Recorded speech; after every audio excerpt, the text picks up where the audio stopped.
Kakain kami guys ng Lays. Baliktad. Baliktad Lays.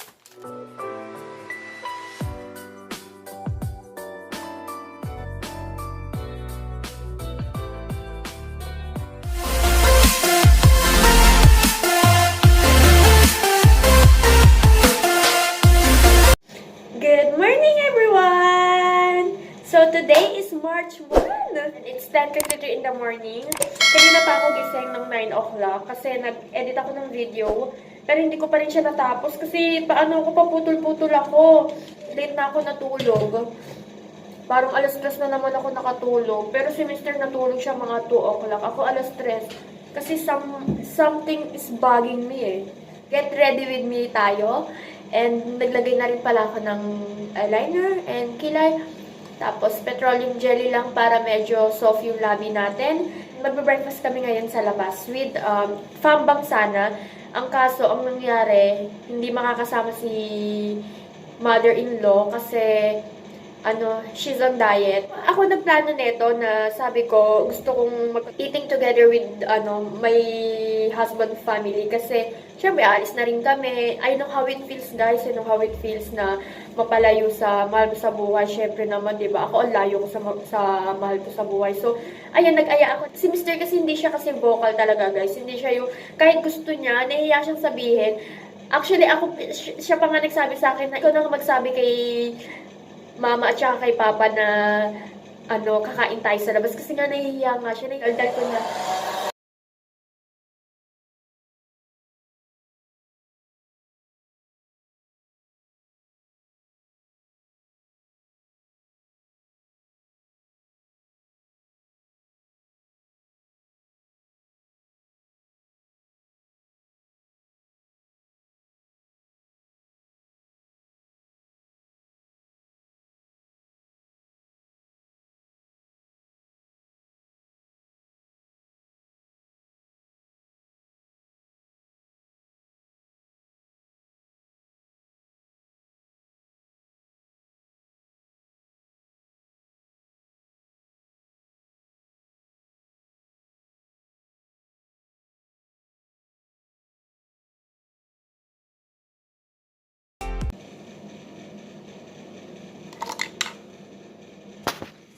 Okay, so I'm now ready. Maglalakad lang pala kami, hindi kami magka-car. And I'm with my... Hi baby, good morning. Morning, baby. Good morning.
Kanina pa kami dito nakauwi sa bahay. Mga, anong oras na? 6:10, 6:05 na eh. So, kanina pa kami nakauwi mga 5 o'clock. 5 o'clock. Mga 5 o'clock and tulog pa si Yaren. And hindi na ako nakapag-video kanina dun kumain kami sa labas. Nahiya ako. And after namin kumain sa restaurant, pumunta kami ng Sahil. Nagpasyal-pasyal kami. Yung Sahil para siyang Baywalk. Tapos, after nun, tumawag yung best friend ni Mr. na gusto ngang makipagkita. Kaya nakipagkita kami. And, ayun, ang tagal namin nakipagtsikahan. Inabot kami ng alas 5. Tapos, ngayon lang dumating yung sister-in-law ko.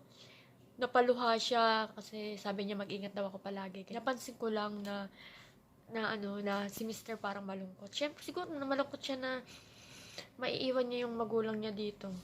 I know how it feels, diba? Alam ko na may pakiramdam na ganun. Nakakaawa lang. Kaya, baka pagkagising ni Yaren, ayain ko si Mr. na pumunta dun sa market ng mother-in-law ko para magkasama sila, magkaroon sila ng time. And kasi, one day na lang aalis na kami. Kagigising ko lang. Grabe ang sama na pakiramdam ko. Hindi naman parang sinisikmura ako. Tapos, may hangin yung tiyan ko. Kasi, tumutunog yung tiyan ko. Kaya nagpaano ako kay Mr. ng mainit na gatas. Nahanda na rin siya. Hinahanda niya na yung bag. 6 tane küçük kaşık, 6 tane çatal. Küçük çatal. Nandun alta-alta. Kaç istiyorsun? 4? Sen al. Burada ne kadar? Var burada yine altta. Tamam. Bıçak? Sen terbiyeni istemiyorum. Sen al bıçak baby.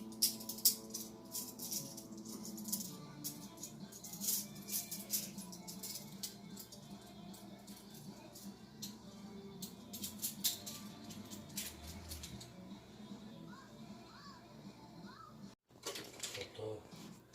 Masyado pang magulo yung bahay. Iimpake na siya.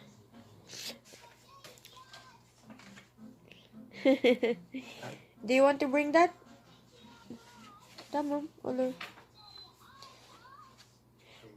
Gusto niyan dalhin yung picture namin para isasabit namin yan doon.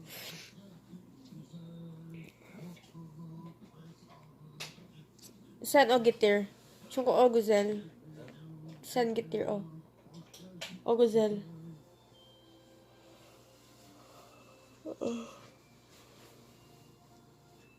Si Yaren nanonood lang ng TV. Tapos meron pa akong tutupiin dito guys, oh. Ayan, ang gulo pa ng kusina. Mamaya na ako kikilos. Pag maganda-ganda na yung pakiramdam ko.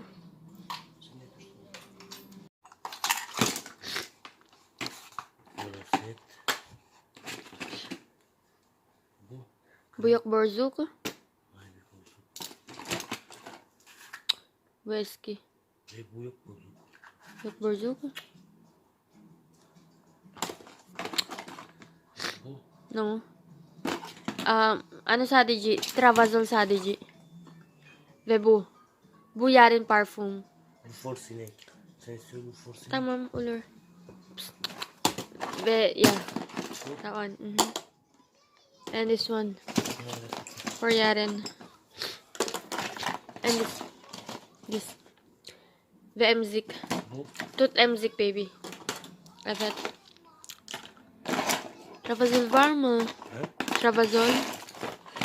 Bitti. Bu ne? Simula na kami mag-impake. Grabe, ang gulo.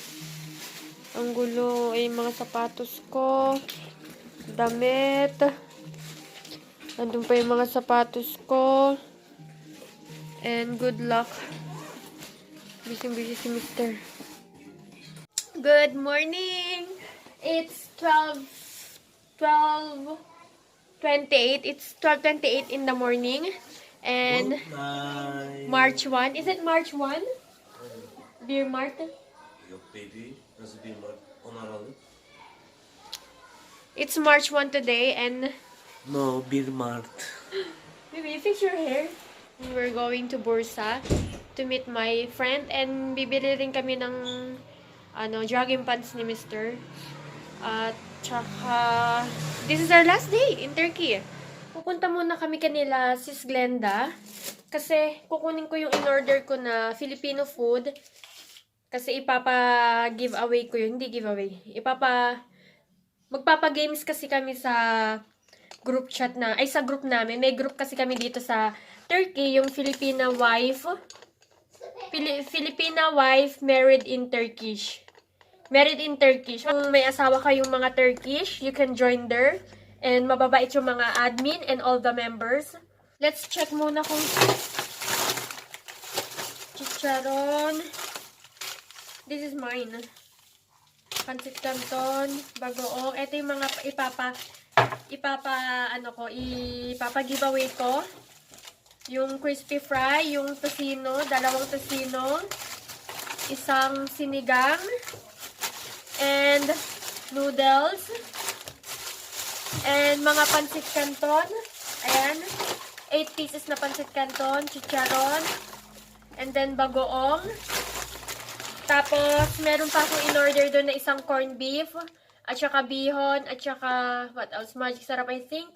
And also, coconut. Ayan yung mga ipapag-giveaway ko.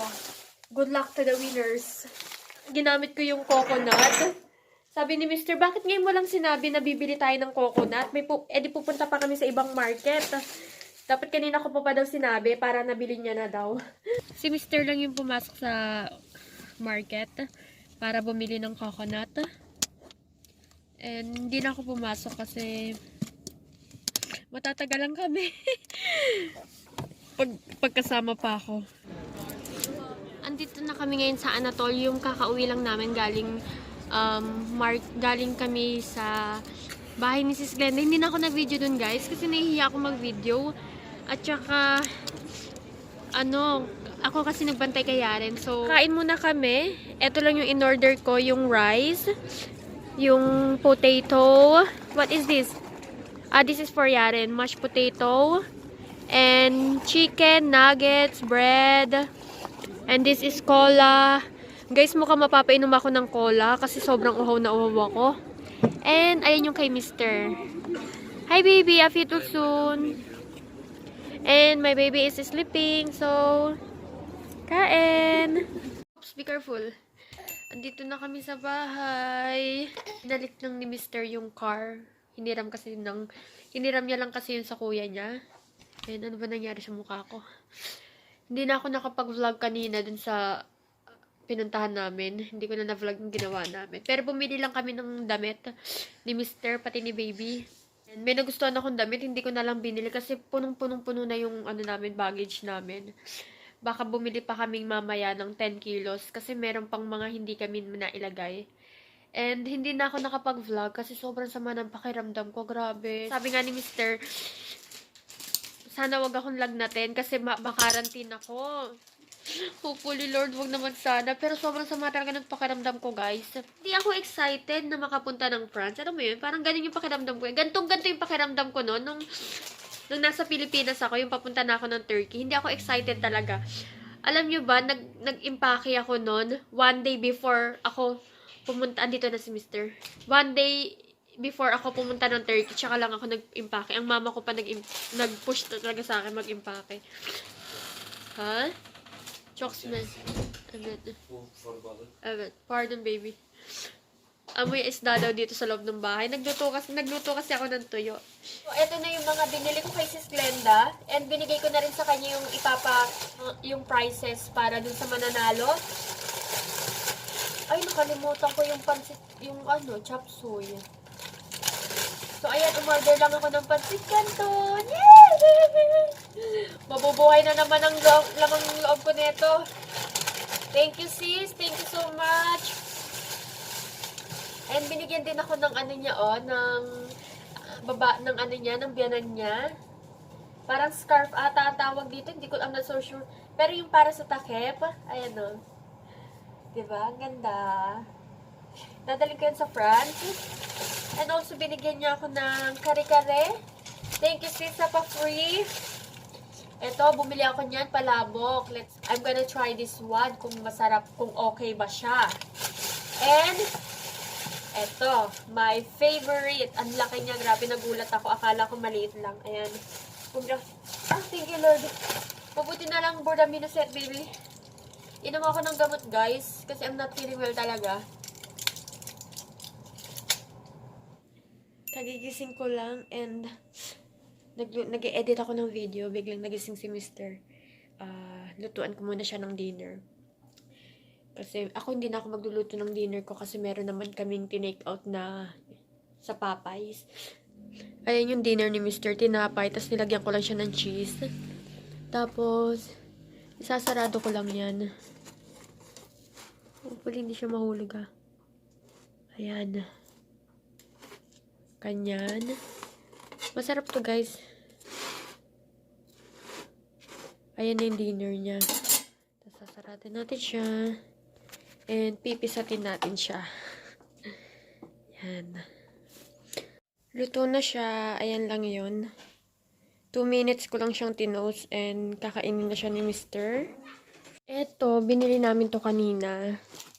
Laptop bag para dito sa laptop ko. Kasi etong laptop na binigay sa akin ng ate ko, hindi siya kasya, maliit siya. Ayan, kaya bumili kami.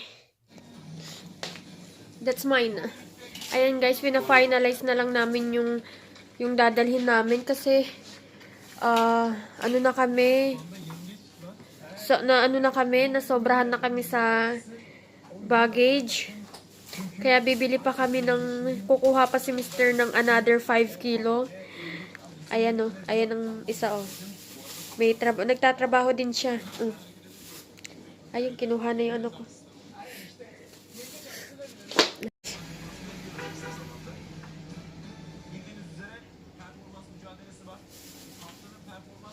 Baby, help Yaren, baby, please. You get the ano.